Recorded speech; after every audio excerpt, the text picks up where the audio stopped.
how to remove Bing search from Windows 11. First is by opening your Google Chrome and then go ahead onto this three dots found on the upper right corner of the screen.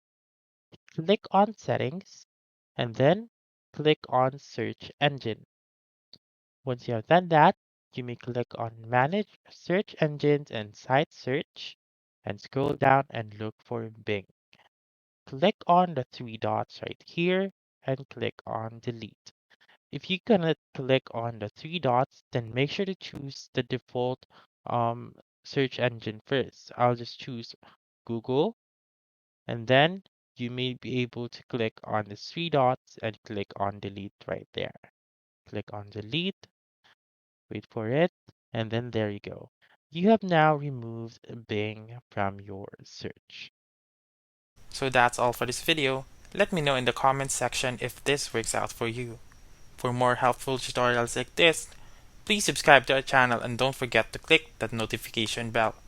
Thank you for watching and have a wonderful day.